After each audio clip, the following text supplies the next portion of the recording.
یہ جو ہر ٹائم یہ جو جسم گرم گرم رہتا ہے نا میرے محترم بھائیوں، جب آپ کا جسم گرم ہونا آپ دوائی نہ کھاؤ، فوراً وضو کرو، فوراً بخار کے بارے میں صحیح بخاری کی حدیث ہے، نبی صلی اللہ علیہ وآلہ وسلم نے فرمایا بخار کو برا نہ کہو، بخار کو برا نہ کہو، یہ جہنم کا بھاپ ہے، یہ جہنم کا کیا ہے؟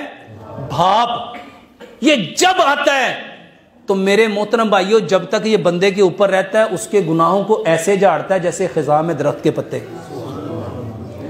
اور بخار کو رات کے باسی پانی سے ٹھنڈا کرو۔ بخار کو کس سے ٹھنڈا کرنا چاہیے؟ رات کا پانی رکھ کے نا صبح کو غسل کرو۔ اور اگر ایسا نہیں کر سکتے، بخار زیادہ ہو گیا ہے اور ڈاکٹر کیا کہتے ہیں؟ اس کو پٹیاں کرو، کہتے ہیں نا میرے محترم بھائیوں، پٹیاں کرنا بہتر ہے کہ وضو کرنا بہتر ہے؟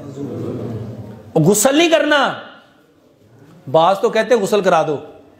غسل کرنا ہے تو رات کا بخار ہو اس کو اگلے دن انتظار کرو اور پھر صبح کو غسل کرو، لیکن میرے محترم بھائیوں وضو لازمی کرو، یہ بہترین علاج ہے۔ اور ایک دوائی میں اکثر بتاتا ہوں بخار کے لیے، جس کا بخار 2 مہینے 3 مہینے 4 مہینے ہو گیا نا، اتر نہیں رہا، 1 گلاس دودھ لو، 1 گلاس، اور اس نیت سے لینا ہے کہ پیارے پیغمبر جناب محمد صلی اللہ علیہ وآلہ وسلم کو دودھ پسند تھا۔